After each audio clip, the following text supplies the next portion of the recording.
Bonjour à tous. Nous sommes ensemble pour 45 minutes, de 11 heures à 11h45.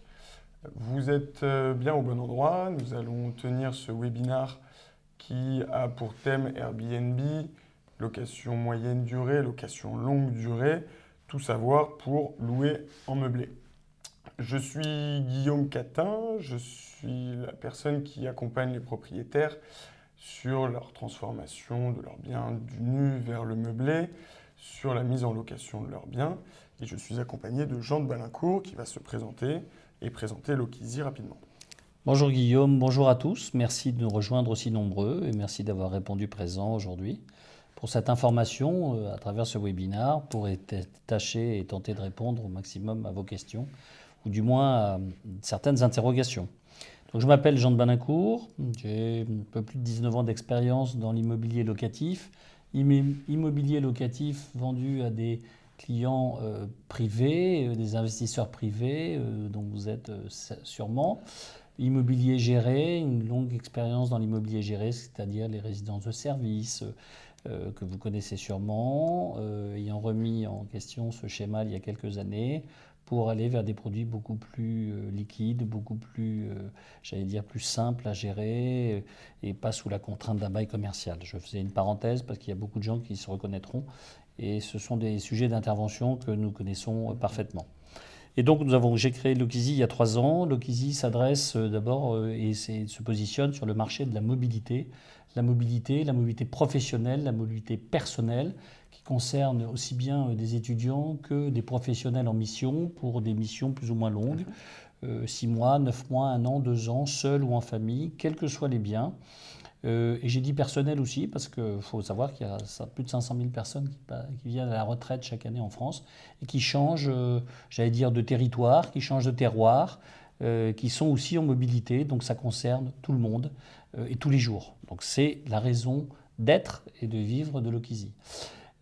Lokizy accompagne de A jusqu'à Z l'ensemble de ses clients propriétaires, à la fois dans la gestion des biens, à la fois dans ce que nous avons pu instituer comme service, à la fois dans notre concept, accompagne de A jusqu'à Z aussi bien dans la location, accompagne de A jusqu'à Z aussi bien dans ce qu'on appelle, c'est pas très joli, Martine, à qui vous pouvez poser des questions, et Myriam pourront vous répondre sur certaines questions, sur ce qu'on appelle le back-office, c'est-à-dire le choix fiscal ou les bons choix fiscaux à faire sur cette ou sur ces locations meublées, quelle qu'en soit la durée. Voilà aujourd'hui la raison d'être de Lokizy, qui a son siège social à Bordeaux, qui a un bureau à Paris et qui est en train de s'étendre dans 22 grandes métropoles françaises pour couvrir tout le territoire français.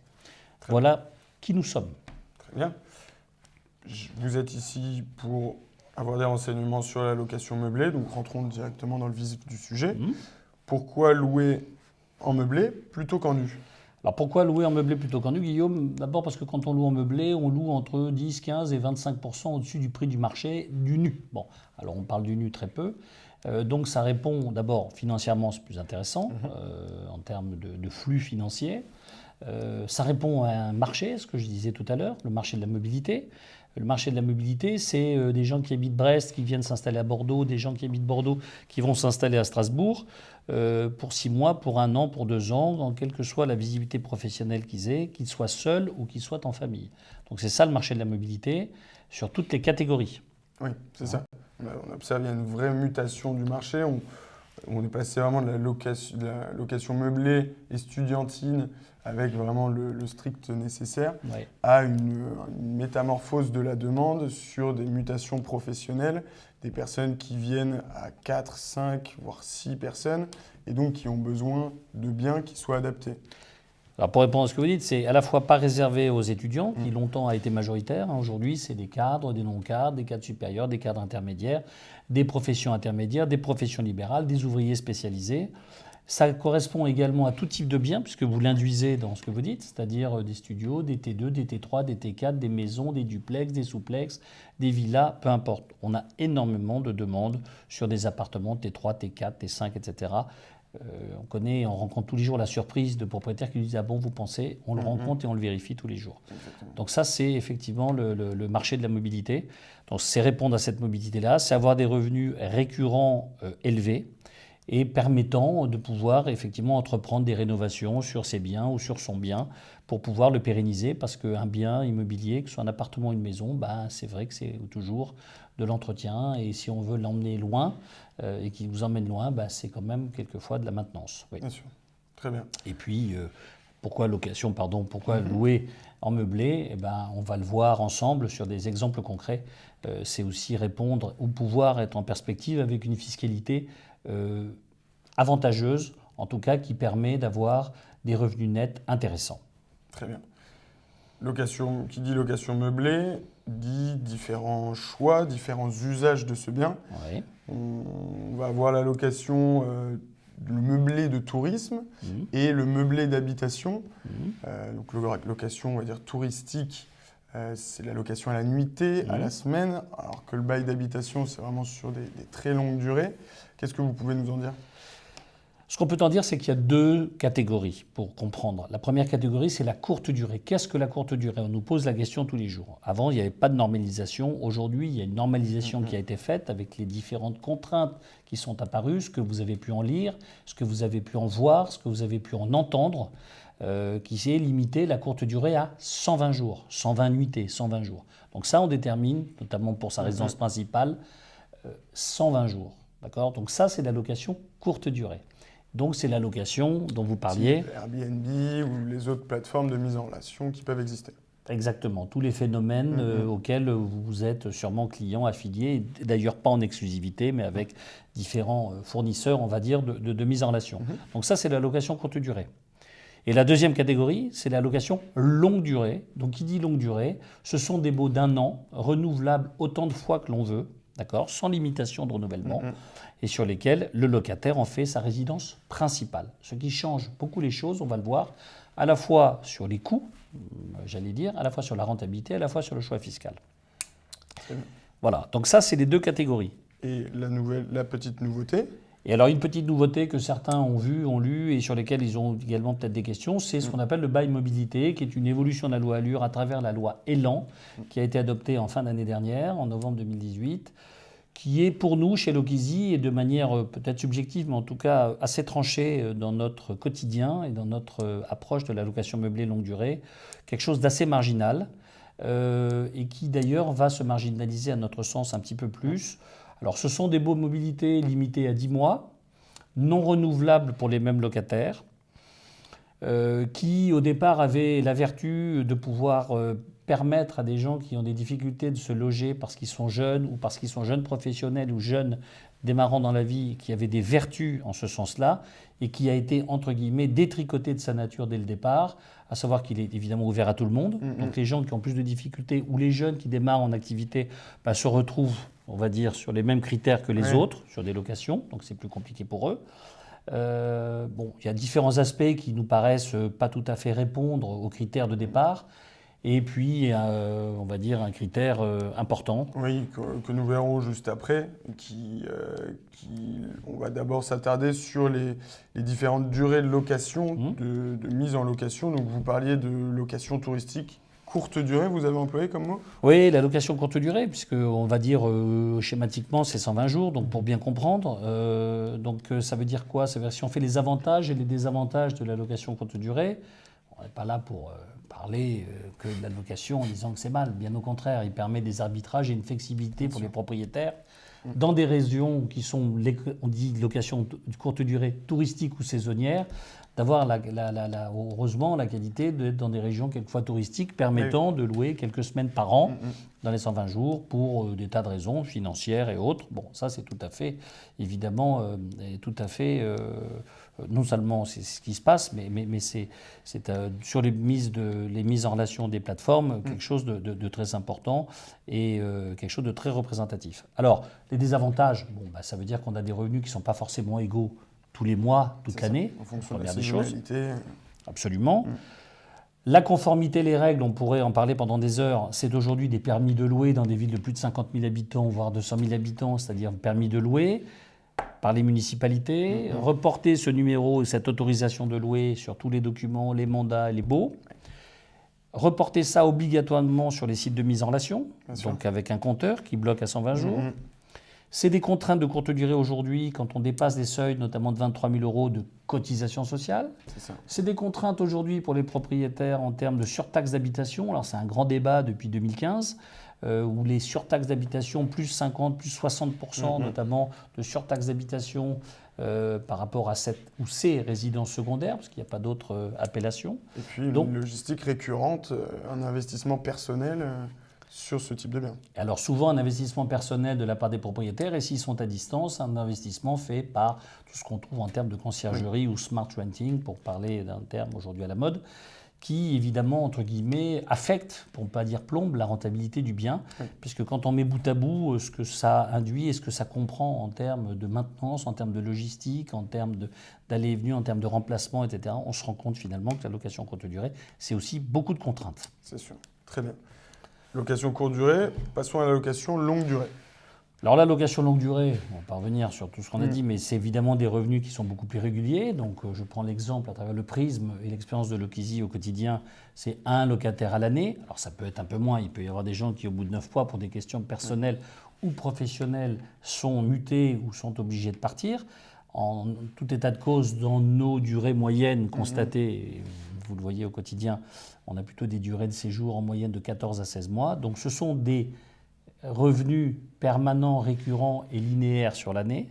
C'est évidemment moins de frais, c'est moins de maintenance, quasiment pas, puisque si on a un prestataire qui exerce, on va dire, toute la prestation, entre guillemets, ce que vous dites souvent, all inclusive, c'est-à-dire on est l'interlocuteur et on s'occupe de tout pour le propriétaire. Donc c'est une rentabilité quand même qui est facilement calculable par avance et sur laquelle on peut se projeter. Ce n'est pas de contraintes administratives particulières, ni permis de louer, ni permis de reporter sur les mandats. Et enfin, c'est pas de cotisation sociale, puisque on parlait tout à l'heure de contraintes. Plus de 23 000 € en courte durée, je reviens, obligation de cotiser au RSI, enfin ce qu'était le RSI, régime social des indépendants, qui est aujourd'hui le régime général de la sécurité sociale. Donc ce sont quand même des cotisations avec une assiette au minimum, enfin une base minimum de 20%. Ce qu'il n'y est pas et ce qui n'est pas aujourd'hui le cas de la location longue durée, parce que principalement, en plus, dans cette longue durée, le locataire en fait sa résidence principale. Donc il est amené à mieux entretenir le bien et en prendre soin comme si c'était chez lui, vu qu'il est chez lui. Il est chez lui, donc on n'a pas de contraintes, on a vraiment une flexibilité en termes de, j'allais dire, de changement après, si l'on veut arbitrer soi-même, si vous voulez, les locations, puisqu'en grande concertation avec Lokézy, et une meilleure rentabilité. Voilà. Bien sûr. Donc voilà ce qu'on peut dire de la location longue durée. D'accord. Et du coup, la durée intermédiaire, le bail mobilité dont vous parlez? Alors le bail mobilité, nous on l'appelle durée intermédiaire, comme vous le faites, parce qu'aujourd'hui il y a soit des gens qui font de la courte durée, qui vont un peu évoluer vers le bail mobilité, c'est ce qui se traduit aujourd'hui sur le territoire, pas forcément conforme, ou de gens qui vont du bail mobilité vers la longue durée. On l'a dit, il est plafonné à 10 mois, il est non renouvelable.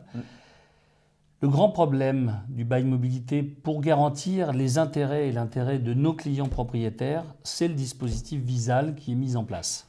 Oui, ça c'est sûr. Interdiction, c'est l'État qui va se porter caution des locataires qui vont rentrer dans le bien. Oui.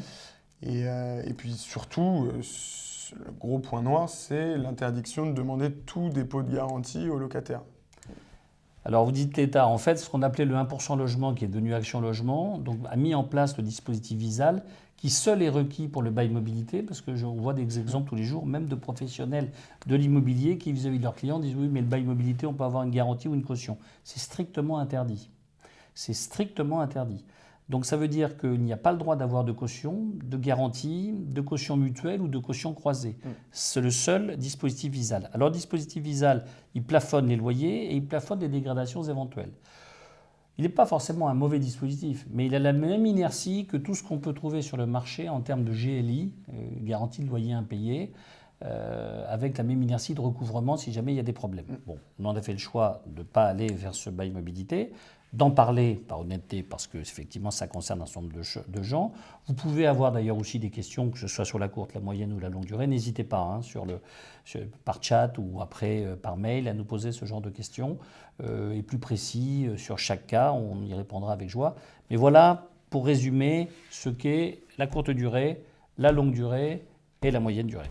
Le mieux, c'est Du moins. peut-être de prendre un cas concret, afin de se rendre compte de l'incidence des différents choix. Bien sûr.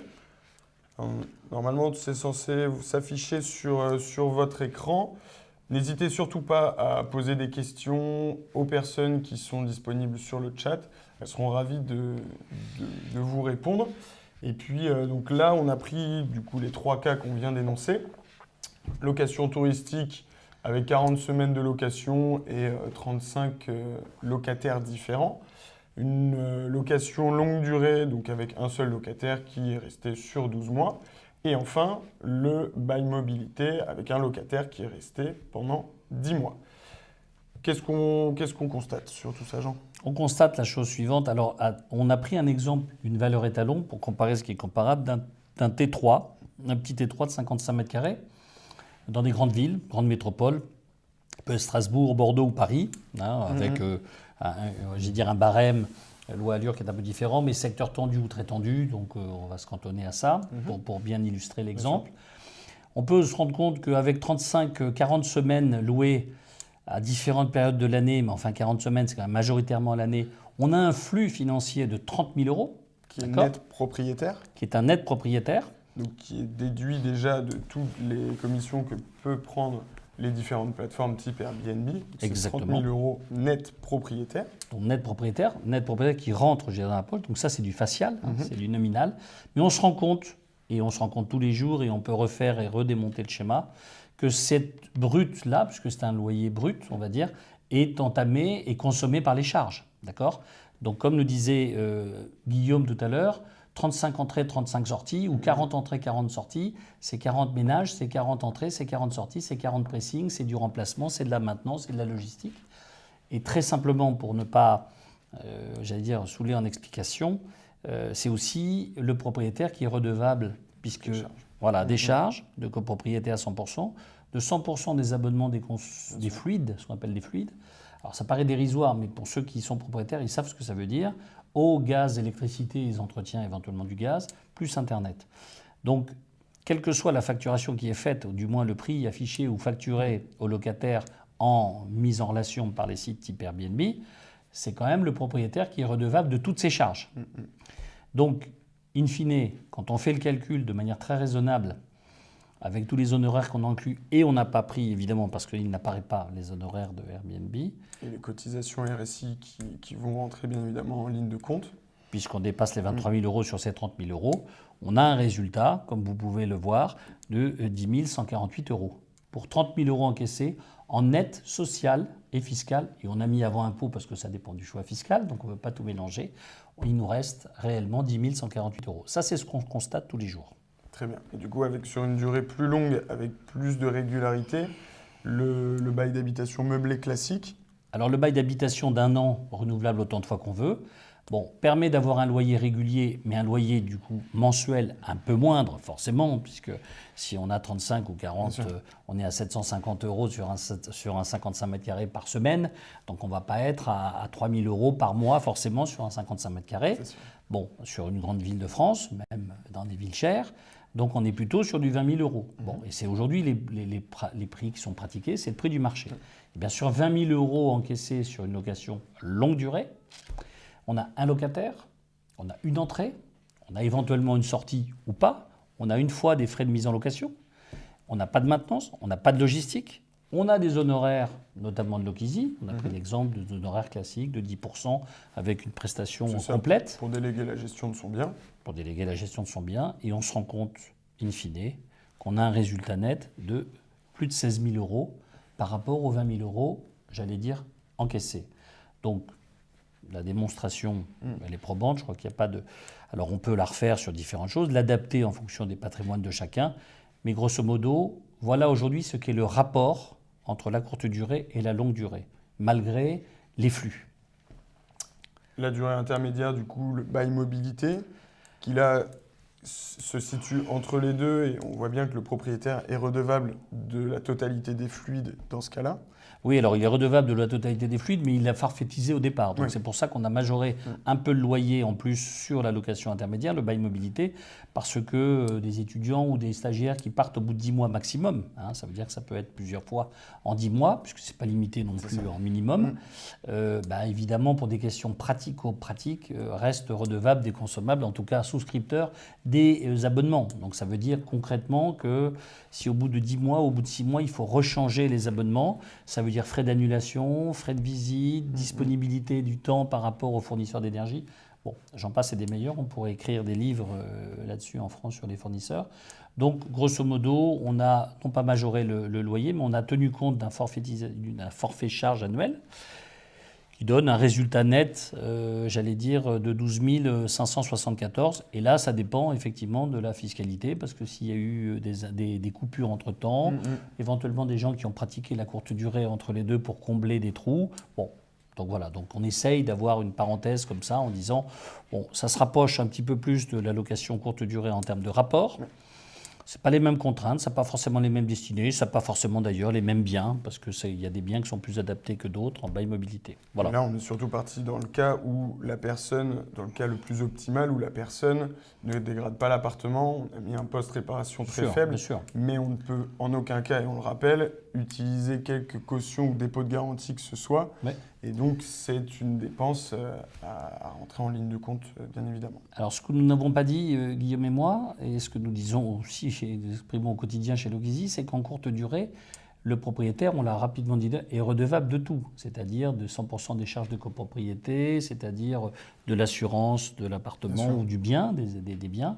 Alors qu'en longue durée, j'allais dire, c'est un peu le contraire. Le locataire est redevable d'un maximum de choses. Quand je dis redevable, taxes d'habitation, les taxes d'ordures ménagères, l'assurance civile, permettant du coup au propriétaire de n'avoir que l'assurance propriétaire non occupant, la fameuse PNO, et un minimum de charges. Donc en fait, il lui reste plus grande chose comme charges courantes. Même sur ce net qu'on voit en bas de la location longue durée à 16 000 €, il lui restera sur ce net très peu de charges à payer.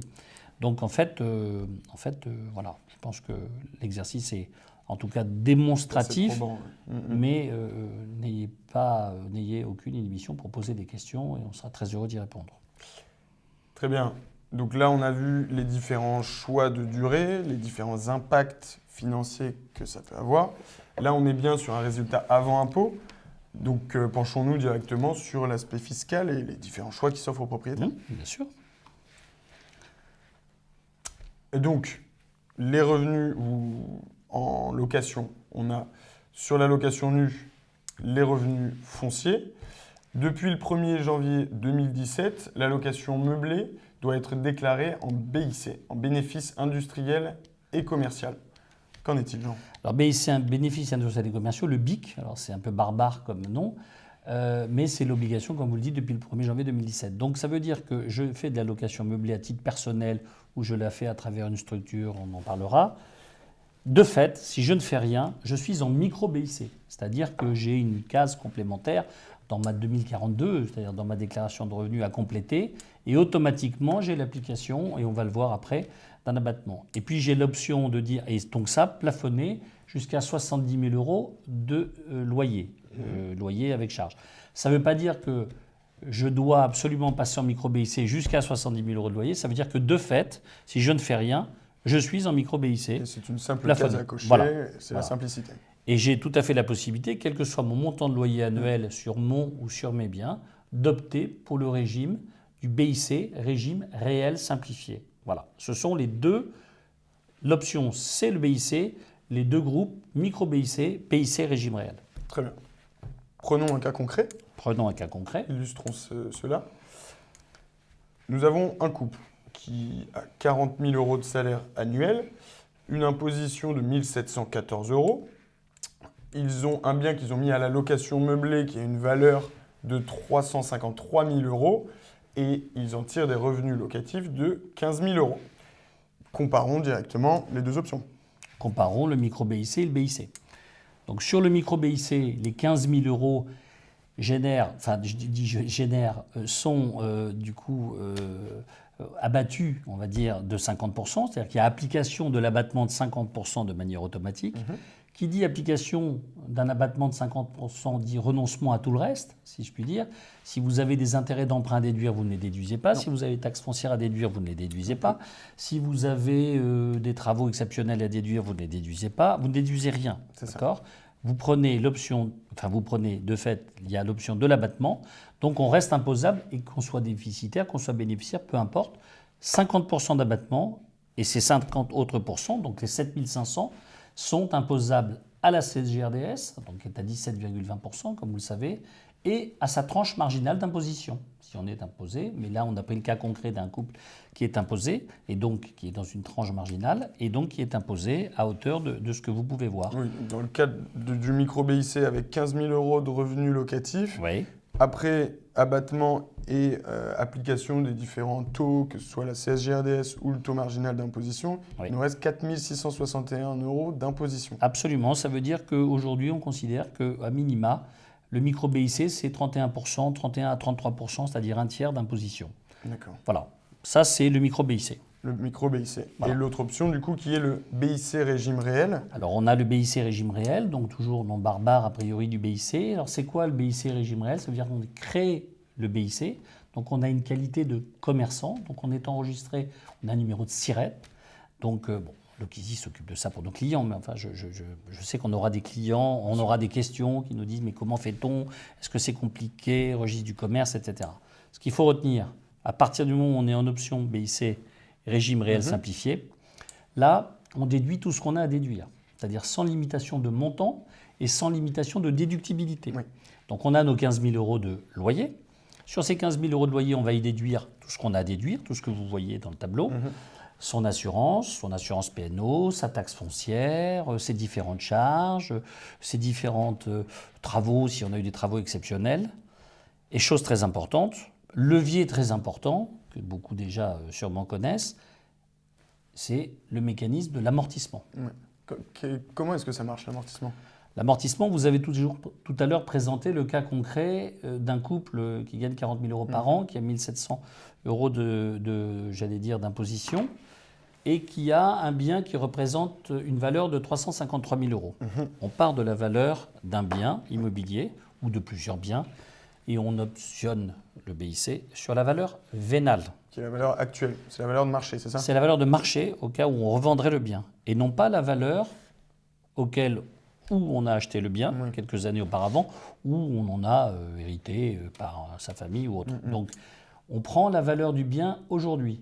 D'accord? Donc, au moment où on fait l'option du BIC régime réel, on détermine, donc qui fait ça, une société comme Lokizy, on fait des estimations, puisqu'on est habité à le faire, pour nos clients propriétaires, l'estimation du bien.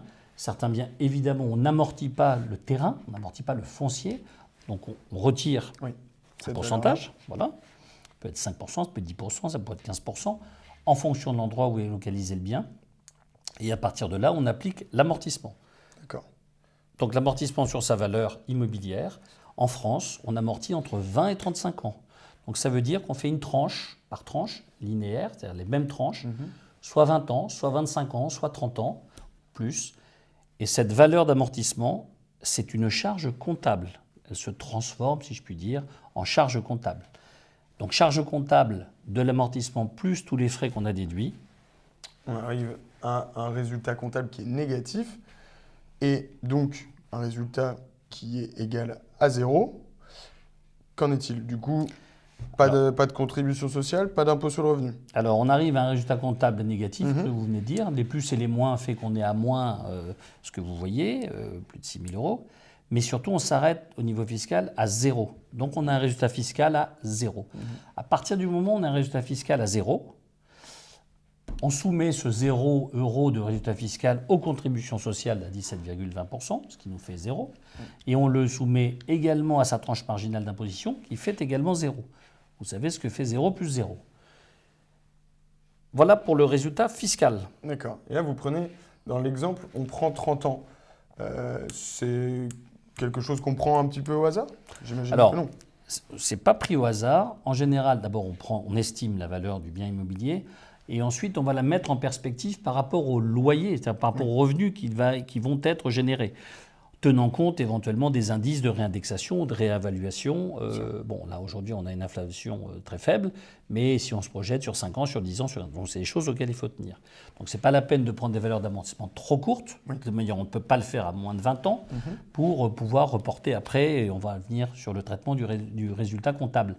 Donc en fait, voilà, pour répondre à votre question, on choisit un amortissement en perspective des biens qui sont générés. Oui, donc voilà. c'est une décision de gestion. C'est une décision de gestion irrévocable. Oui. C'est-à-dire qu'une fois qu'on a pris cette durée-là, elle est irrévocable. On ne peut pas revenir. Voilà. La deuxième chose qu'on peut dire et qu'on peut préciser, c'est que cette valeur-là, elle est figée. C'est-à-dire que la valeur vénale aujourd'hui du bien, il est figé. On va l'avoir pour 20 ans, 25 ans, 30 ans dans son bilan. C'est une décision de gestion, comme vous le dites, Guillaume. Mais surtout, on ne va pas appliquer de réindexation du bien lui-même.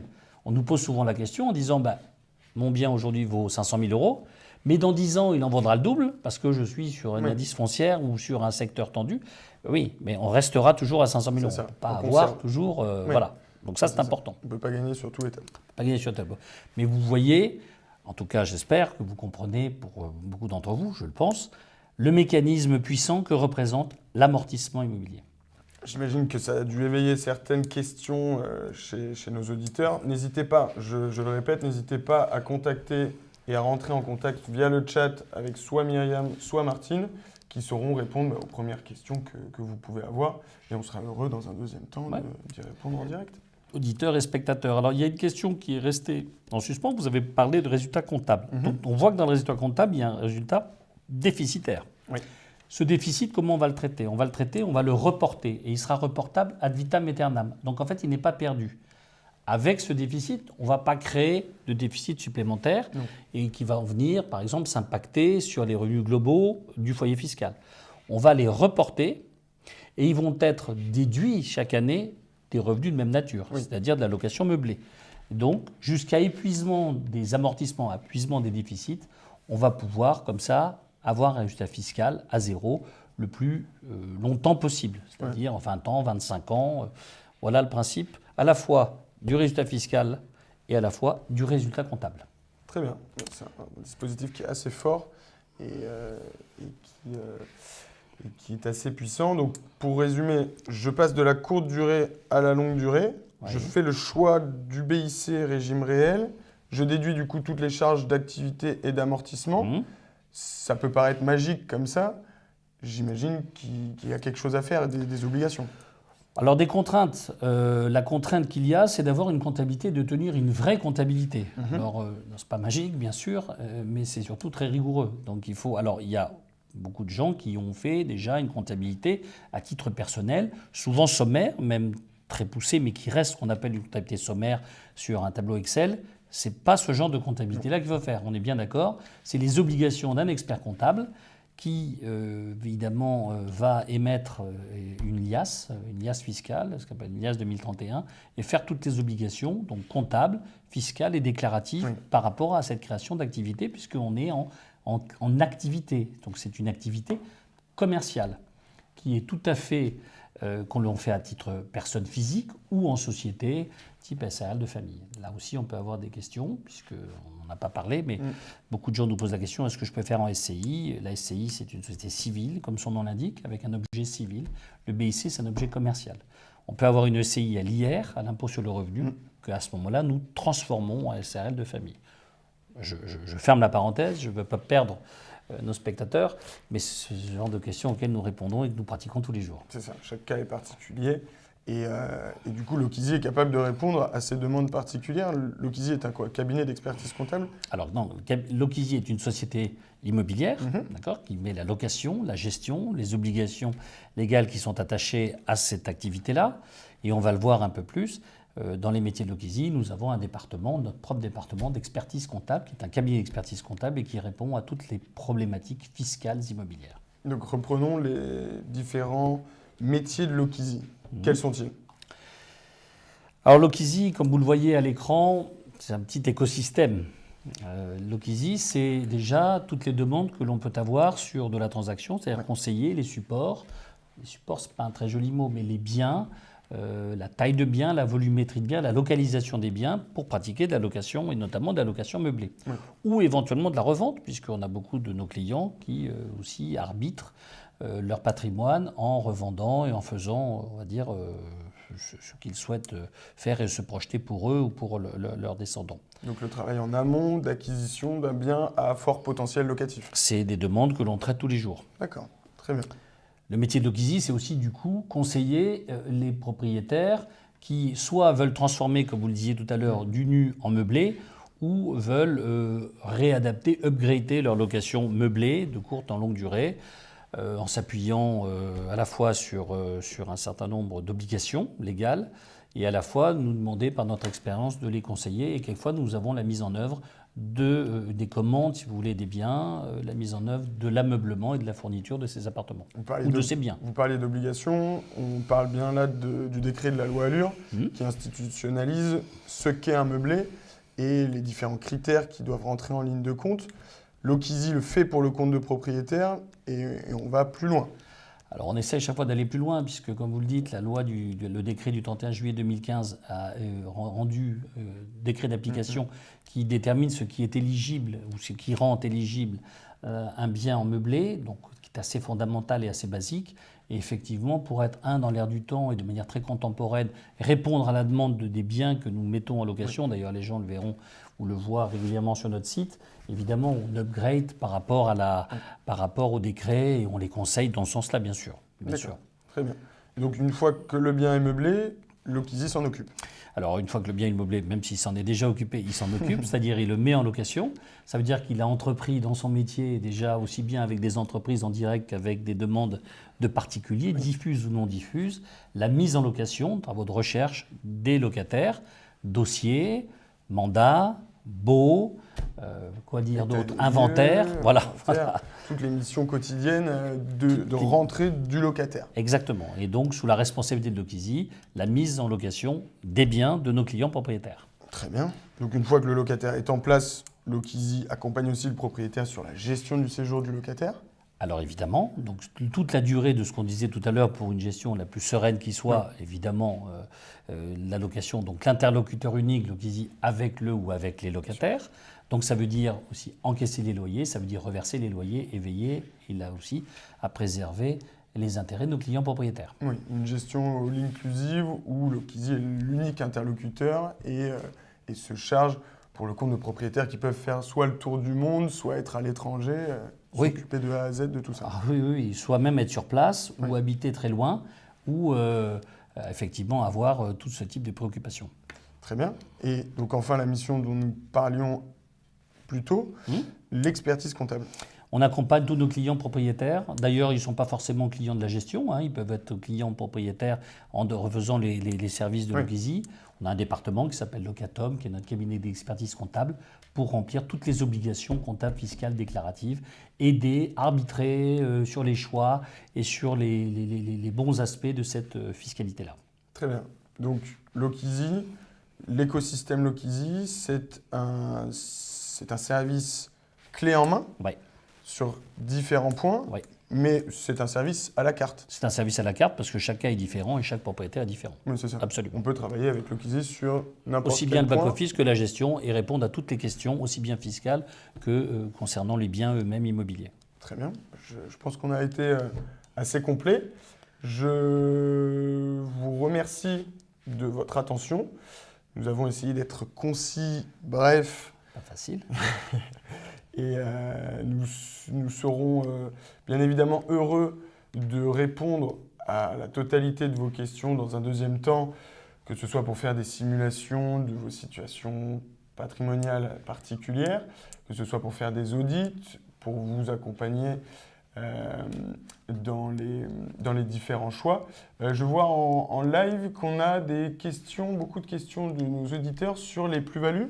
Est-ce que vous pouvez nous en dire un mot, Jean ? Auditeurs et spectateurs.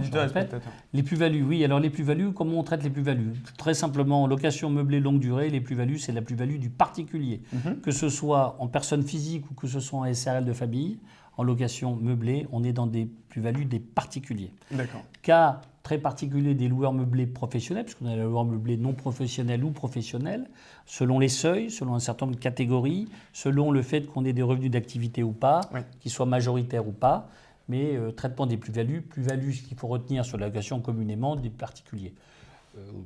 plus-value des professionnels, dans certains cas très exceptionnels, d'être qualifiés en location meublée professionnelle avec un certain nombre de seuils à ne pas dépasser et un certain nombre d'années sur lesquelles ils font se conformer.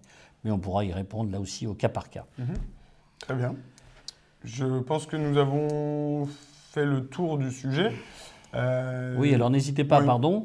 N'hésitez pas à nous poser des questions sur ce type d'arbitrage, sur les véhicules que vous avez, c'est-à-dire type société, SARL de famille, les biens qui peuvent y rentrer, qui peuvent être mutés, qui peuvent être transformés.